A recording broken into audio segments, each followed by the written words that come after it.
बिरेस्तारा सद्गुरू ब्रह्मानंदचार्य स्वामीजी हांची पुण्यतिथी पाळी। या फाटभुंयेर श्री क्षेत्र तपोभूमी त्रिदशक पूर्ती महोत्सव आयोजित केल्लो। ह्या वेळार मुख्यमंत्री डॉ. प्रमोद सावंत हाजीर आशिल्ले। देश धर्म हाची प्रजिती आनी संस्कृतीचे जतन हे फकत तपोभूमी खातीर जाला आनी स्वामीजींच्या आशीर्वादानूच सगळी संस्कृती राखून उरल्या आनी ह्याय फुडें उरतली असो विश्वास मुख्यमंत्र्यान ह्या वेळार उक्तायलो।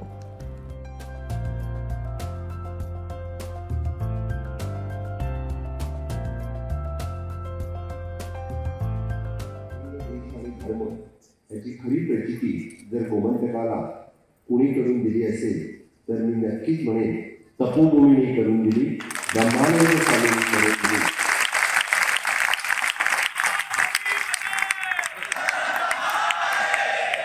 आणि आता ती ब्रह्मेशानंद स्वामीजी आपल्या पुढच्या जनरेशनसाठी नेक्स्ट ते करून देत आहे। त्यासाठी सरकारकडून गोमंतकाकडून खूप खूप शुभेच्छा।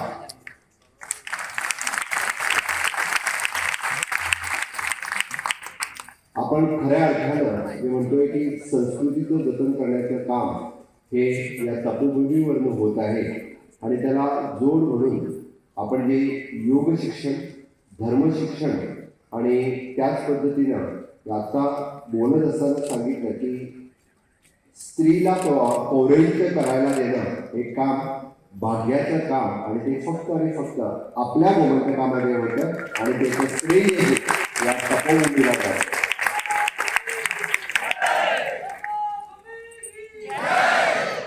पौरोहित्य करण्याचं काम खरं म्हणजे आपण बघतोय की बाकीच्या सगळीकडं म्हणजे ठराविक लोकांपुरतंच मर्यादित होतं, पण ते सर्व सगळ्यांसाठी बहुजनांसाठी खुलं करण्याचं काम आणि विशेष करून म्हणजे महिला वर्गासाठी खुलं करण्याचं काम जे तपोभूमीने केलेलं आहे ते अतुलनीय काम आहे। आणि त्यासाठी खरोखरच मी मनापासून खूप खूप तपोभूमीचं अभिनंदन करतो, स्वामीजींचं अभिनंदन करतो। स्वामीजींच्या आशीर्वादाने अगोदर ब्रह्मानंद स्वामींच्या आता ब्रह्मेशानंद स्वामींच्या आशीर्वादाने आपण एक करत आलेलो आहोत आणि नक्कीच हे यापुढेही तसंच करत राहण्यासाठी आम्हा सर्वांना मला वाटतं स्वामीजींचे आशीर्वाद सदोदित राहो एवढीच मी गुरुचरणी आज प्रार्थना करतो।